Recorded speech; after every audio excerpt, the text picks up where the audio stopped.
پاکستان میں روزانہ ایک نیا تماشا تیار کھڑا ہوتا ہے۔ کل سے سوشل میڈیا پر اقرار الحسن اور حق خطیب حسین سرکار کے درمیان جو معاملہ ہے وہ بڑا ایکٹیو اور بڑا متحرک ہمیں دکھائی دیتا ہے۔ اقرار الحسن صاحب نے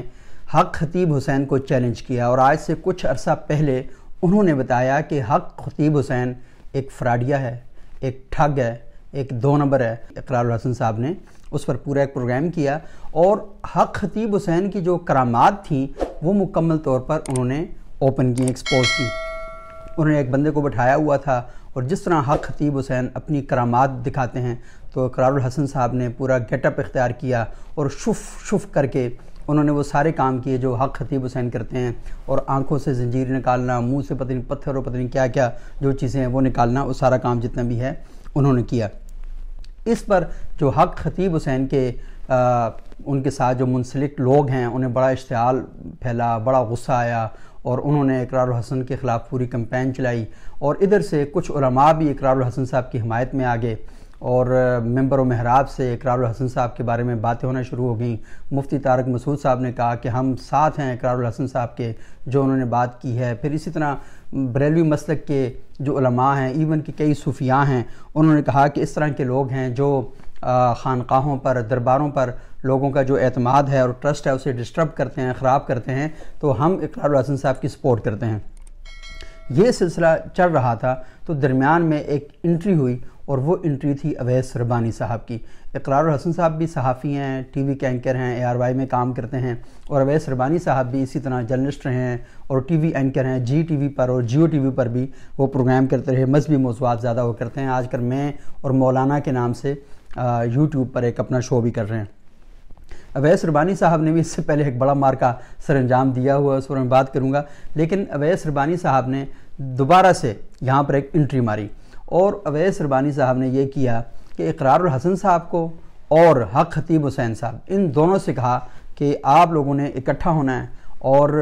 اس تاریخ کو آپ لوگ اکٹھے ہوں، اور میں چیلنج کرتا ہوں ہم آپ دونوں کی جو بات ہے، کیونکہ ایک طرف بھی دعوے دار ہے، دوسری طرف بھی دعوے دار ہے۔ اقرار الحسن صاحب کہہ رہے ہیں کہ حق خطیب حسین جو ہیں وہ فراڈ کرتے ہیں، حق خطیب حسین کا کہنا ہے کہ اقرار الحسن جھوٹ بولتے ہیں۔ تو اب فیصلہ کرنے کے لیے کسی نہ کسی کو تو درمیان میں آنا تھا، تو اویس ربانی صاحب نے از خود یہ ذمہ داری اٹھائی اور یہ بیڑا اٹھا کر انہوں نے کہا جی کہ 14 فروری تک دونوں کو کیا کہتے ہیں ڈیڈ لائن ہے اور آپ دونوں نے 14 تاریخ کو آنا ہے۔ اب اقرار الحسن صاحب کی پوری صحافت پر ایک سوال اٹھ رہا تھا، تو اقرار الحسن صاحب نے طے کیا، اعلان کیا کہ ٹھیک ہے میں 14 فروری کو بلاوڑا شریف جہاں پر حق خطیب حسین صاحب بیٹھتے ہیں وہاں پر آؤں گا، اور ادھر سے یہ اطلاعات ملی کہ حق خطیب حسین صاحب نے اقرار الحسن صاحب کے جو مناظرے کا چیلنج ہے اسے قبول کر لیا ہے، اور انہوں نے بڑا اہتمام وغیرہ کیا اور جتنی بھی چیزیں تھیں سوشل میڈیا پر بتا دیا کہ آج حق اور باطل کا فیصلہ ہو جائے گا، اس طرح کی ساری چیزیں کی۔ اب اقرار الحسن صاحب، اویس ربانی صاحب یہ سارے پہنچے وہاں پہ، تو لاکھوں ہزاروں لوگ وہاں پر بیٹھے ہوئے تھے، نعرے لگ رہے تھے تاجدار ختم نبوت زندہ آباد، اس طرح کی ساری چیزیں۔ بظاہر ایسا ماحول لگ رہا تھا کہ جیسے اقرار الحسن نہیں آ رہے، اویس ربانی صاحب نہیں آ رہے، بلکہ کوئی ایسے لوگ آ گئے ہیں کہ جن کا ان کے ساتھ کوئی عقیدے کا اور بہت بڑا اختلاف ہے۔ تو اس طرح کا ایک کوشش وہاں پر کریٹ کی گئی کہ جیسے اقرار صاحب اور اویس ربانی صاحب یہ کسی احمدی لابی کی طرف سے پلانٹ کیے گئے ہیں، کیونکہ حق خطیب حسین ختم نبوت کی بات کرتے ہیں، تاجدار ختم نبوت کے اس وقت علمبردار بنے ہوئے ہیں، تو یہ جو دونوں لوگ ہیں ان لوگوں کو احمدی لابی نے ایکٹیو کیا ہے، اور تاکہ وہ ختم نبوت کے پاکستان میں اس ٹمٹماتے ہوئے، اس جلتے ہوئے جو چراغ ہے اس کو ماند کیا جا سکے، اس کی روشنی کم کی جا سکے۔ تو اس طرح کا پورا ماحول ایک بنایا ہوا تھا، خواتین کی، مردوں کی ایک بڑی تعداد تھی، اور یہ بھی ہوا کہ ARY اپنی پوری ٹیم جو سرعام ٹیم ہے ان کے ساتھ وہاں پر پہنچا ہوا تھا، اور بھی کئی جو ٹی وی چینل ہیں وہ سارے کے سارے وہاں پر موجود تھے، اور اس اعلان مناظرہ کو دیکھنے کے لیے ملک بھر میں لوگوں کی بڑی تعداد بےتاب تھی۔ کیوں میں آپ کو ویسے ایک صحیح بات بتاؤں، کچھ عرصہ پہلے پاکستان کی ایک بڑی معروف مذہبی شخصیت ہیں، تو انہوں نے مجھے بتایا کہ وہ رات کلر سیداں گئے۔ کلر سیداں یہاں اسلام آباد سے تھوڑا سا آگے ایک علاقہ ہے، جہنم سے پہلے آتا ہے، تو بڑا مشہور علاقہ ہے کلر سیداں۔ تو وہاں پہ دیکھا کہ ہزاروں گاڑیاں کھڑی ہیں اور حق خطیب حسین سے دم کروانے کے لیے لوگوں کی ایک بہت بڑی تعداد ہے وہ وہاں پر موجود ہے۔ تو وہ جو بڑی شخصیت ہیں انہوں نے مجھے کہا کہ یار دیکھو کچھ تو ہوگا نا، لوگوں کو شفا ملتی ہے تو تب لوگ اس کی طرف آتے ہیں، ویسے کون آتا ہے؟ یعنی ایسے لوگوں کے جو بڑی عقلی طور پر دینی تعبیر کرتے ہیں، تو ان ذہنوں کو بھی حق خطیب حسین نے ایک دفعہ ہلا دیا تھا کہ لازمی ہے لوگ ان کی طرف آتے ہیں، کچھ ملتا ہے تو لوگ آتے ہیں، وہ تو بڑی کامن سینس کی بات ہے۔ لیکن حق خطیب حسین کا جو پورا ایک سسٹم ہے، میں حق خطیب حسین صاحب کو اس وقت سے جانتا ہوں جب انہوں نے داڑھی نہیں رکھی تھی اور یہ کلین شیو کرتے تھے، اور ان کے جو والد محترم ہیں یہ بلاوڑا شریف، ان کا نام ہے پیر مسنجف علی سرکار، اور یہ کوئی غالباً صوبیدار ریٹائرڈ ہوئے آرمی سے، اور پھر انہوں نے آ کر یہ صوفیانہ سلسلہ جو ہے یہ شروع کر دیا، لوگوں کو دم کرنا، درود پڑھنا، لنگر وغیرہ اور اس طرح کی چیزیں جو ہیں وہ وہاں پر سٹارٹ کر دیں۔ تو حق خطیب حسین صاحب آج سے کوئی 12-13 سال پہلے کی بات ہے، تو اسلام آباد میں صحافیوں کو انوائٹ کرتے تھے، ان کا انٹرویو کریں، ان کے دربار پہ جو محافل ہوتے ہیں ان کی کوریج وغیرہ ہو۔ تو ایک بار میں بھی گیا تھا، کافی پرانی بات ہے، تو اس وقت یہ کلین شیو کرتے تھے اور ان کی بڑی آن بان شان ہوتی تھی، اور سفید کپڑے، سفید کپڑوں کے اوپر سفید ویسٹ کوٹ، اور پھر اوپر بڑا خوبصورت قسم کا امامہ اور بڑی اچھی پرفیوم، پاؤں میں کھسا اور جیب میں وہ زنجیر والی گھڑی، پورا ایک سٹائل ہوتا تھا جو ہمارے ہاں پیروں کا درباروں میں ہوتا ہے۔ لیکن یہ کلین شیو تھے، اور رنگت گوری تھی، تو اس لیے حلقے کے عوام نے بڑا پروٹوکول دیا اس وجہ سے کہ پیر صاحب کے چہرے پر جو نور ہے وہ نور علی نور ہے، تو اس طرح کا ان کے چہرے پر ہمیں دکھائی دیتا ہے سارا۔ تو یہ ان کا اصل میں، تو پھر وہ یہ آہستہ آہستہ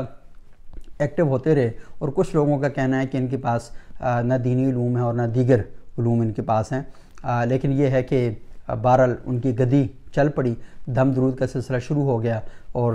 انہیں زیادہ پرابلم اس لیے پیش آئی کیونکہ لوگ ان کے ساتھ جڑنا شروع ہو گئے تھے۔ اور پھر انہوں نے انٹری ماری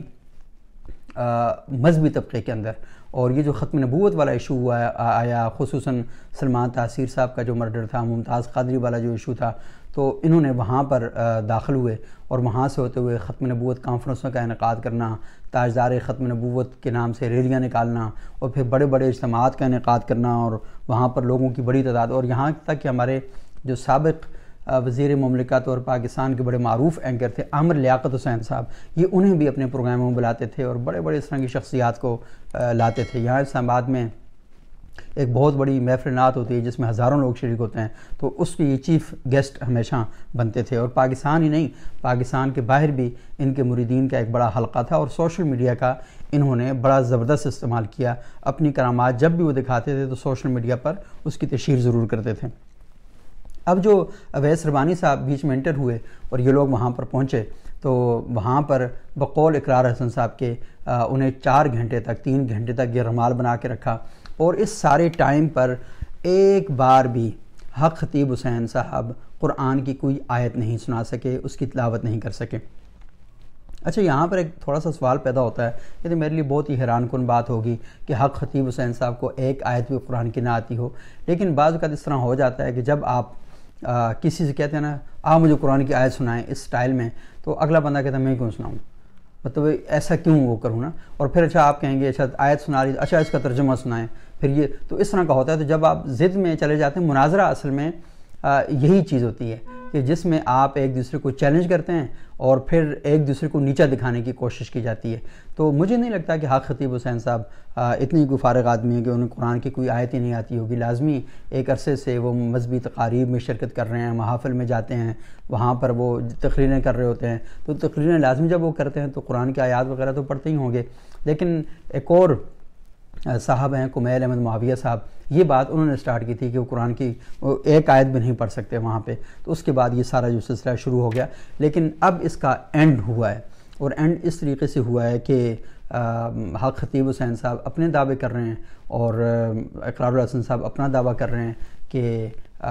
کوئی آیت نہیں سنا سکے، اور میرا چیلنج انہوں نے قبول نہیں کیا۔ اور وہاں پر ایک بچی جس کی آنکھوں سے چوتھی بار زنجیر نکالی جا رہی تھی، تو اس کے اوپر دم ہو رہا تھا، تو یعنی اقرار الحسن صاحب کا کہنا تھا کہ انہوں نے ایک بار پھر اسی بچی کے ساتھ چوتھی بار ٹرک کی ہے، اور اگر وہ بچی ان کے دم سے اور اس کرامت سے ٹھیک ہو رہی ہے تو چوتھی بار اس کی آنکھوں میں زنجیر کیسے چلی گئی ہے؟ تو ایک ہی بچی کو بار بار وہاں پر دکھایا جا رہا ہے۔ لیکن